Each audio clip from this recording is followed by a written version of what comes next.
Hey Steve, how you doing? Hello, good to see you, Jeff. I didn't think we'd be back to talk about tariffs again soon, but it seemed like a topic that was worth another discussion.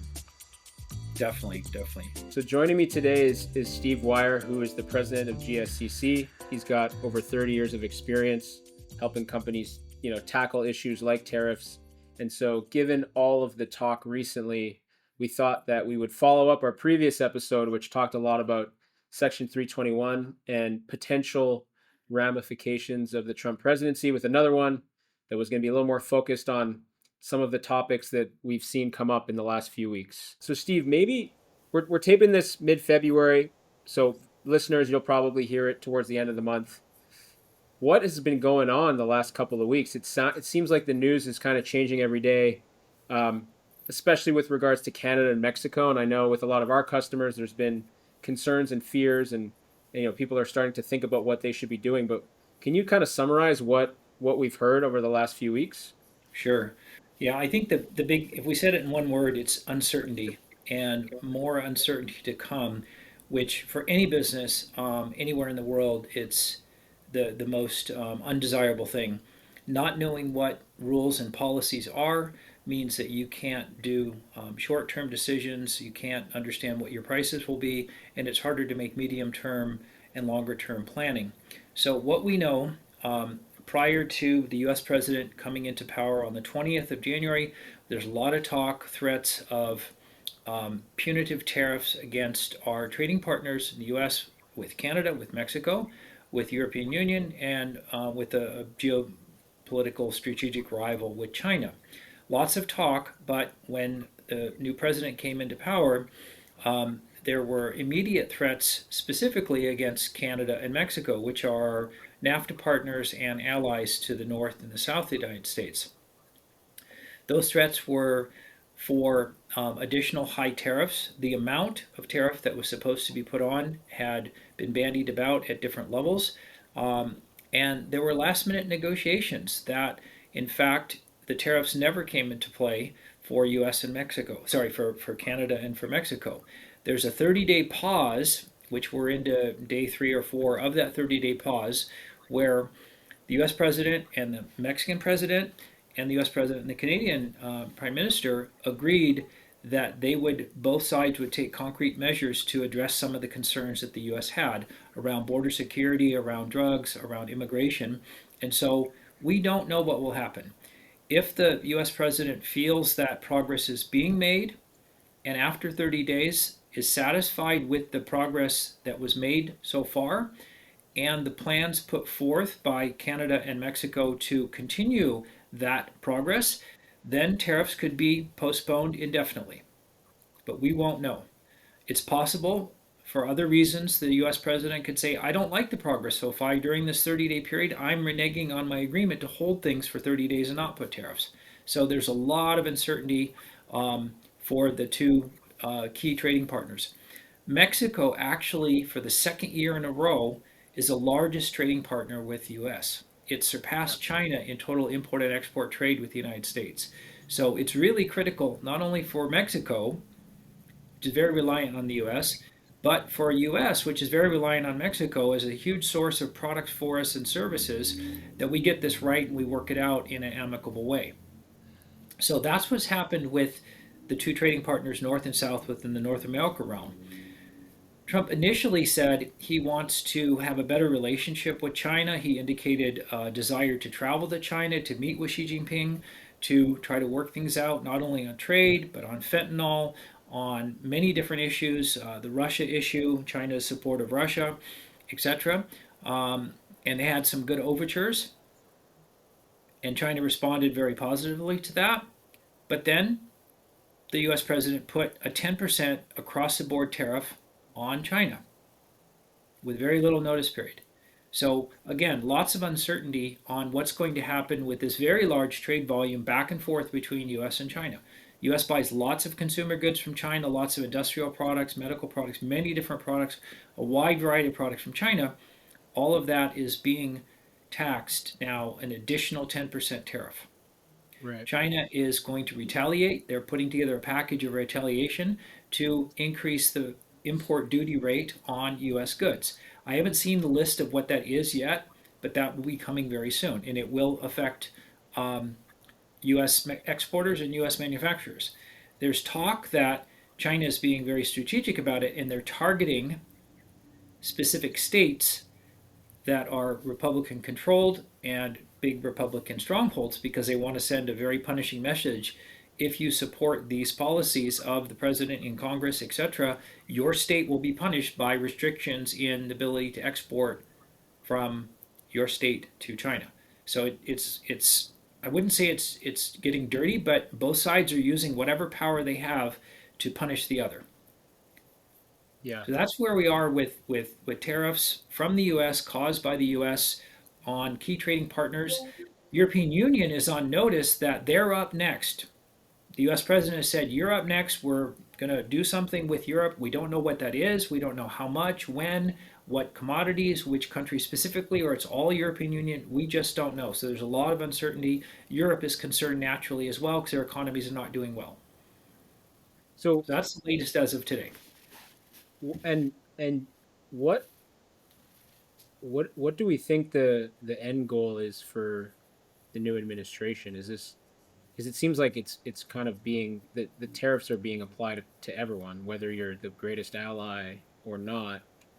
So is it a negotiating chip, or is there really a long term vision around protectionism, manufacturing in the U.S., or is it just Trump is an agent of chaos? Sort of. What do you think is the most likely outcome here? I think it's all of the above. I think it's definitely a negotiation tool. So far, the negotiation tool, I have to say, whether I like it or not, has been effective. There are Mexican troops on the Mexican border right now. That has never happened in history because Mexico's feeling the pressure from the U.S. Yeah. president. So they've deployed troops on their northern border to prevent. We'll see if it works to prevent immigrants, legal or illegal, to cross in, whether they're Mexican immigrants trying to emigrate or if they're from Central and South America or from other countries. They're making it difficult. Mexico is cooperating to make it difficult. Are they stopping any drugs flowing across the border? It's not known how much complicity there is with divisions of the Mexican military in the drug trade. Also, the border, the land border, is a physical border. There are thousands of underground tunnels from Mexico into the United States. So that's a huge flow of illegal drugs coming in, and those are much harder to detect and to stop. But at Right. least some movement has been made, Yeah. sufficient enough that the president, U.S. president, feels that he's willing to give 30 days of pause. Canada also made some large promises to prevent drug flow and immigrant flow, which is a much smaller scale, from Yeah. Canada into the U.S. to a sufficient level to the U.S. president. So it definitely, from a negotiation tactic, has initially worked. We'll see what the impacts are. Yeah. I think that your point around disruption, agent of chaos, that's definitely there. It's not known how strategically this has been thought out and played out over years in terms of economic impact, Right. jobs, Yeah. inflation, desirability if American people start complaining that their cheap consumer goods got way more expensive Yeah. and that. So it's really hard to know what Mhm. intent is. It's a little bit hard to predict the impact, but we will see. Yeah. I mean, I think what we want to talk about is we're going to get into this in a little bit around like whether or not this comes back in 30 days. Clearly, people need to be focusing on this a little bit more if it's going to impact their businesses. But before we get into that, can we talk a little bit? This goes back to our last episode, Section 321. There have been some changes there. Do you want to just describe what's going on there? Because that's a pretty sizable impact, I think. And I think because of the Mexico Canada thing, maybe it wasn't talked about as much, but it has a massive impact. Absolutely. So, what is Section 321? Section 321 is part of the U.S. Customs law that says that any product coming into the country, any mode, hand carried on an airplane, if you're a traveler coming back to the U.S. or entering into the U.S. as a foreign citizen, coming across on a ship, coming across as a parcel shipment, U.S. Postal Service, or any of the commercial parcel companies, FedEx, DHL, UPS, whatever, under $800 U.S. value, it's duty free. Duty Yeah. free, regardless of the harmonized tariff code, and minimal paperwork and no customs scrutiny. So in 2024, 1.3 billion individual packages, mostly of consumer goods, under $800 value, flowed into the US duty free. It's trillions of dollars, I wouldn't say trillion, but billions of dollars of commercial value Yeah, coming in. If one package is $10, it's already 13. $13 billion of goods And that's coming from in. all countries, that All 1.3 billion? countries, Yeah. all countries. However, one third of that total, one third of the 1.3 billion shipments in 2024 into the US using the de minimis rule were from China and Hong Yeah. Kong. So by far, it's consumer goods, industrial goods that are under that $800 threshold. No scrutiny from customs, no checking for fakes or counterfeits or drugs. It's just packages flowing in, flowing in. Unless the package is leaking or badly broken, nobody knows what's in it. It could be declared as a plush toy, but actually it's something else. So that has been stopped. As I said in the last podcast 2 weeks ago, there's no more de minimis. Every shipment coming in will be inspected by customs. Every shipment coming in, regardless of country of origin, will pay duties based on the existing duty rates. Yeah. The Chinese shipments, because the president put a 10%, initially a 10% additional duty on Chinese products, they will have that additional 10%. So if a Chinese product had a 5% duty rate previously, if it was under $800 US import value, it didn't need to pay the 5% duty rate. But now the $800 has gone away, there is no more de minimis. A Chinese product will pay the 5% duty rate, plus they'll pay an Plus, additional 10% duty rate. So everything that was coming in before is much more expensive now by at least 10%, but maybe incrementally more. maybe more, yeah. Wow. So the business model's been turned on its head.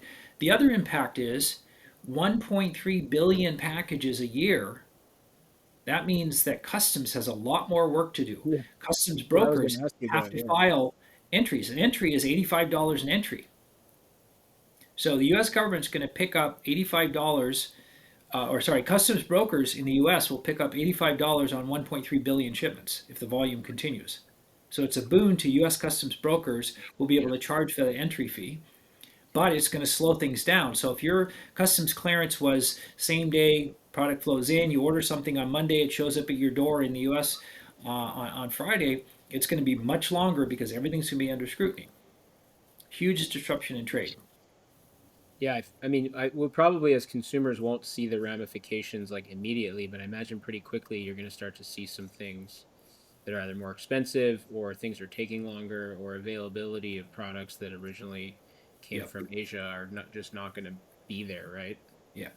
So if we go back to uncertainty, yesterday, Trump administration instructed customs and the U.S. Postal Service 100% halt on all U.S. Postal Service shipments from Hong Kong and China. Full stop. Basically blocking mail from Hong Kong and China, which a large portion of these de minimis shipments came in under, because mail is cheaper than FedEx or UPS or DHL. But then they Yeah. rescinded that order 24 hours later. So talk about uncertainty.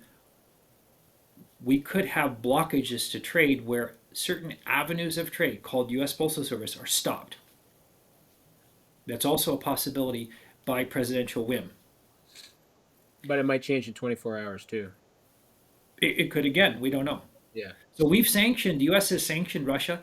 I cannot ship something to Russia. I cannot put something in a package or post to Russia. I cannot put it on FedEx, DHL, UPS if I wanted to send a friend, a theoretical friend in Russia, something because of Russian sanctions. So trade is very much a thing at the whim of the government. We cannot assume that things will be the way they were just because they were. The government can change things on any short notice they like.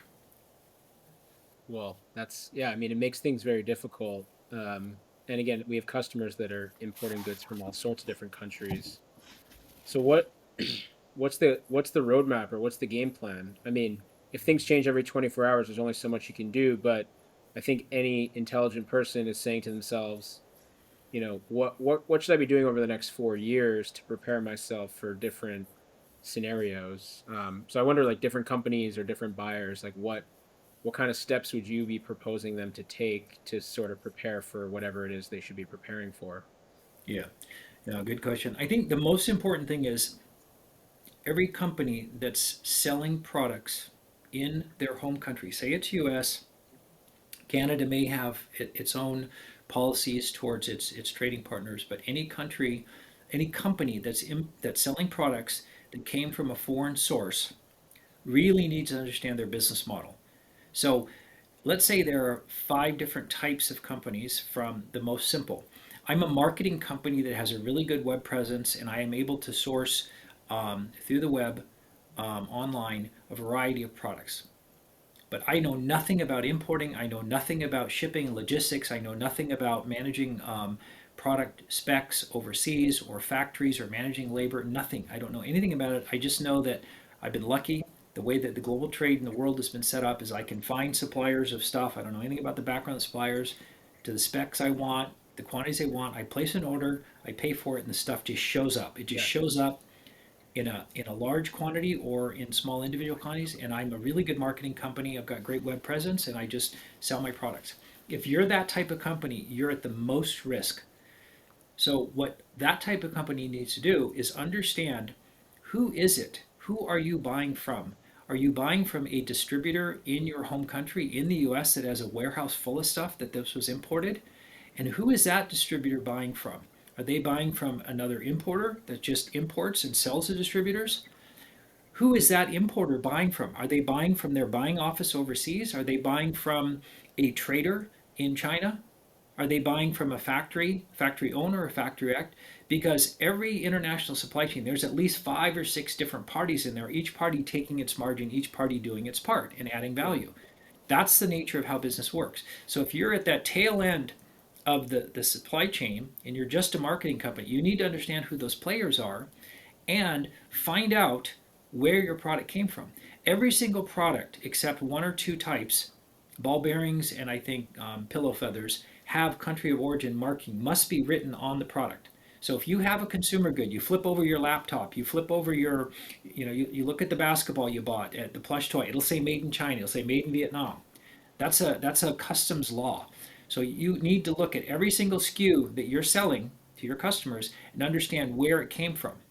Then you need to find out what the duty rates are right now and if your product is facing this higher 10% duty. Because you should know that very soon the party you buy from, that distributor in the US, the importer at the port of LA or whatever, is going to probably come to you with a price increase.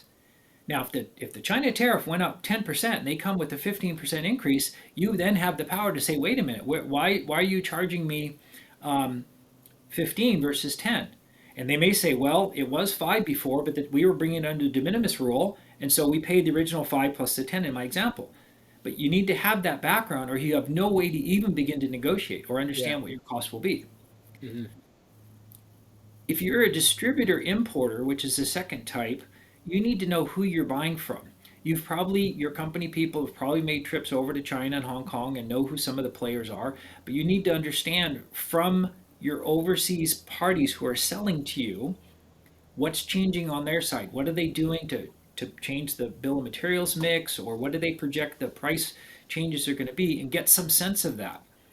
The distributor importers, they're going to have a negotiation with the parties they're buying with to see who's going to bear that cost.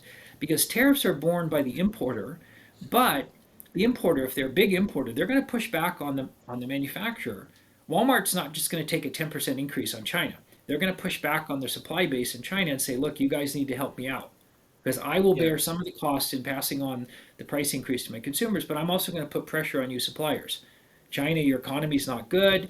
You need to produce more. There's pressure on you. Let's work out a deal. So there is some pressure back on the manufacturing country and company to do something. The third category is importers who actually know what they're doing. They know how to market, they know how to import, they know how to deal with US customs, they know how to bundle their goods right, they come up with the right HS codes, harmonized schedule codes. They actually buy at origin. They're making the purchase at factory door, X factory in China, or FOB port at Port of Yantian in southern China in Guangdong province. They then are able to pay a price landed at that point at origin The duty rate is calculated based on the first cost at the point where they bought the Right. goods. If you buy at a port in China and there's $1,000 of trucking involved from the port from the factory, if you buy at the factory door, you can lower your cost Your base, $1,000, yeah. and Right. then you pay duty on that lower cost. You're not paying duty on the domestic China trucking. So the more sophisticated buyers that are more involved in the supply chain, they can look at all their source points. Maybe they buy closer to the factory door versus the convenience of buying at the port. So understanding your cost is really important. The fifth category is if you have regional or overseas sourcing offices, as we kind of touched on last time, where are your sales? If your sales are only in North America, it's hard to do something. But if you have sales in Asia or EME or other regions around the world, you're going to direct those sourcing from Asian sources directly to those end markets, and it has nothing to do with tariffs then. So if you can source locally or source regionally and sell locally and regionally, then that's helpful. They can also help offset your losses potentially into the North American market by balancing it out. So really the first thing is understanding the type of company you are, what information you need to gather about the structure of how you source, and then trying to understand what the parameters of cost are is a really important exercise. And you should do that right now. Right now. Don't wait because all the uncertainty that we talked about. Yeah, and it's a pretty I think anyone listening to this will be able to figure that out where they are on the roadmap. And I think what you're saying is if you're in category 1 or 2, you're more, you're more at risk and you have more homework to do. Because you don't know you really don't know the supply chain of your business as well as you should, right? Yep. Because And you may, sorry, just to interrupt. You may have a call or a message or a response from the company you're buying from saying, sorry, product's not available anymore. What do you yeah, mean? It's just not available. Or we can sell it to you, but now it's 100% higher than we were selling before. So now mhm, your negative margin or your margins are zero. And so, okay, well, what do you do? what's the point? Yeah, You just throw money at it and lose money. yeah, And that's a shock that's very real and it could happen tomorrow, literally tomorrow.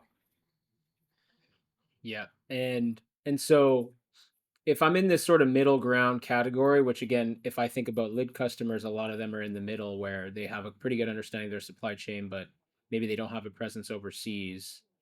Um, they're probably not going to have the ability to switch, import or switch suppliers overnight. um what is the next step here? So let's say we say, hey, I'm here on the roadmap, hey Steve, hey Jeff, how can you guys help us out? Like, what is our approach then to actually figure out a plan for them in terms of, scenario? I mean, we call it sometimes between each other scenario planning, right? And modeling different for any kind of supply chain model that we build, there's multiple scenarios that we look at. So how would we set that up for somebody like this? Yeah. I think the very first thing is you need to have this is like a virtual, Excel spreadsheet. What are your SKUs? Yeah, What are your top selling SKUs? How much revenue to generate from the SKUs? What was your landed cost on those SKUs? And then by definition, what is your gross margin on the SKUs? And then what's the country of origin of those SKUs? yeah, That already, you just inherently, and then start looking at what is the current duty rate pre all of this happening. What is the current duty rate right now? Is it zero duty because you were bringing it under de minimis? That went away. So what is the new duty rate now for that country? Looking at by HS code from that country of origin for that SKU, which has a HTS, harmonized tariff schedule. You need to build that matrix out. Many companies don't have that. I'm surprised. Even really large multinationals that I work with, they have, SAP ERP systems. Their database doesn't have embedded in it HTS code, country of origin evaluation. They have all the other attributes of the SKUs, but they don't have that. They have some guy in the import export department that maintains a separate static spreadsheet to keep those. So really pulling all those together will tell you that, because then the next thing you can do is immediately start to flex and say, okay, 5% duty, 10, 15, 20, 25, 30, and then accordingly your margin is going down. So yeah, then you look at your top sales by SKU and say, what is the true dollar amount of that margin going down per SKU? And there may be some SKUs you say, well, look, if it's at 5 and 10%, we're okay, but at 15, we're going to lose money. So yeah, maybe we don't sell that SKU anymore. But then you go further, more granularly, and say, okay, when people buy this SKU A, do they also buy 90% of the time they buy B and C together because they're kind of like an accessory or it's a kitted items when they place the order. People purchase this, they also want this and this. Okay, so is then that SKU that's going to be underwater at 15% duty rate, is that a loss leader that you Hmm. could still make margin on? So let's say it's yoga pants, yoga top, and water bottle. And the Yeah. water bottle comes from China, and that's out of margin, but you're making really good margins on the yoga pants and the yoga top. And the ladies who are buying this yoga clothes, they get the yoga pants from Vietnam and the yoga top from Thailand, but the bottle from China, but they always buy them together. If you don't offer the yoga bottle, the water bottle anymore, you're going to have a dent in your sales of the yoga top and the yoga pants, which have Yeah. good margin that aren't Right. affected. So looking at that and figuring that out, and you may be in a loss leader situation, and that's okay because you're looking at total margin. Right. So So we think the understanding, assortment is gonna the assortment is probably gonna shift, right? It's like what is this yes, minimum acceptable assortment that is gonna still achieve, and probably some tough decisions, but being able to do analysis at the SKU level and figure out patterns is important because that will help that'll give you the ammo that you need to make the right decision there, right? yep. And if a company can be very sophisticated, they can offer it up to the customers and say, look, we have to adjust our pricing because of the current policy for tariffs. And here's a bundle that you purchased in the past, but we can't offer this bundle anymore. Here's an alternative bundle. Would you Yeah. be open to this?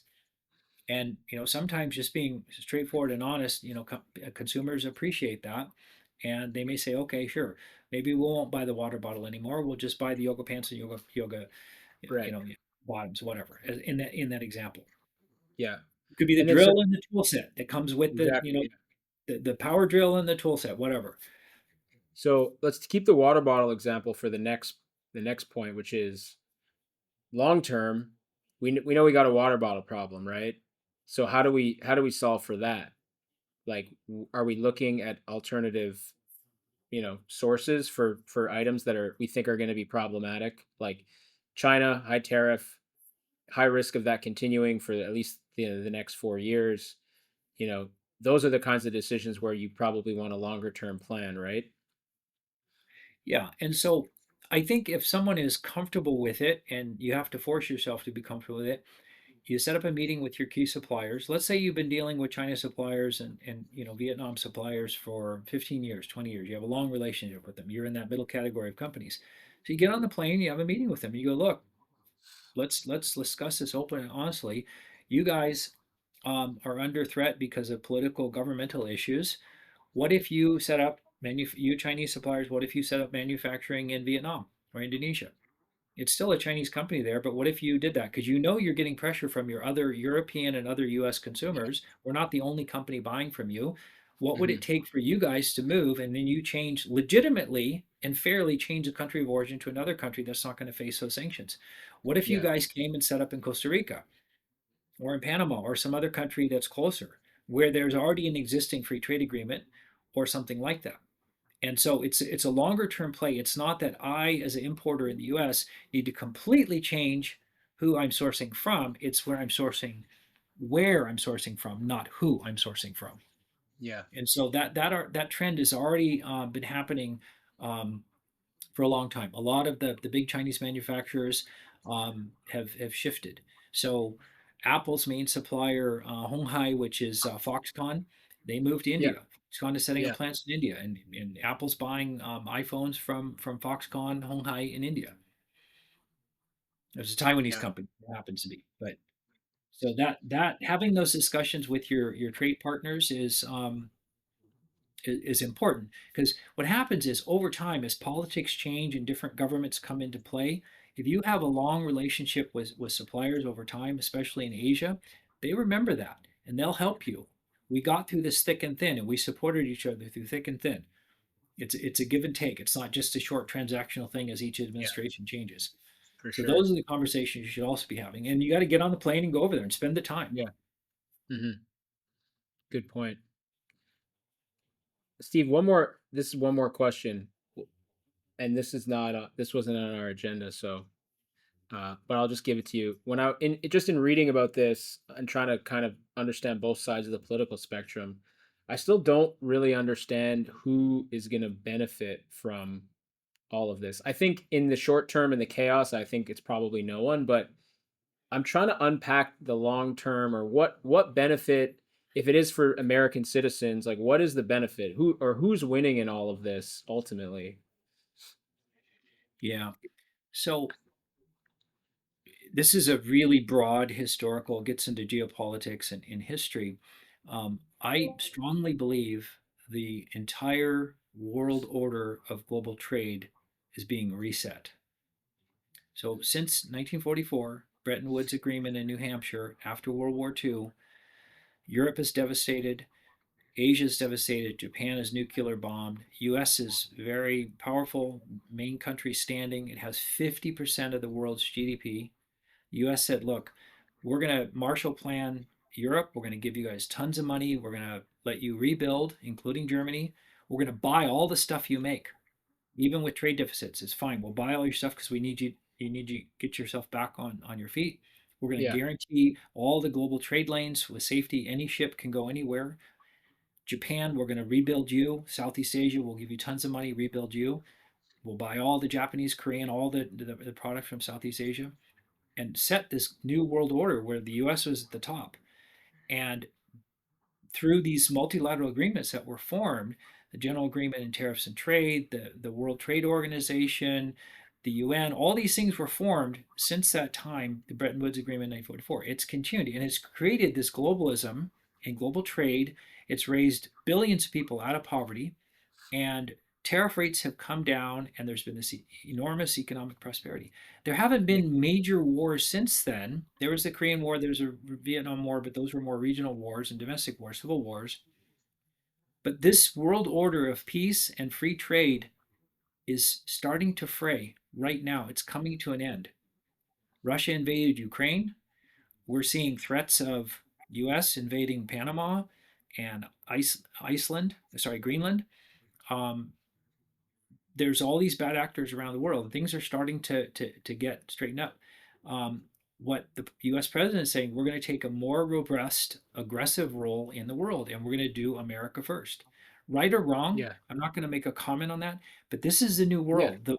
The free trade, global prosperity world is ending, and it's ending right now. We see it in real time. Yeah. We see it in real time. So we're going to see the world breaking up into blocks, more selfish countries. If we're fighting with our own allies in Europe and North America, what are we going to do with our enemies? Yeah. I think see The things scary thought. really going in not necessarily a good direction for the world. Well, I think that sums it up well, Steve. So thanks for the time. And I'm sure in 4 to 6 weeks, we'll have a whole new set of topics uh, to discuss. Yeah. No, thank you.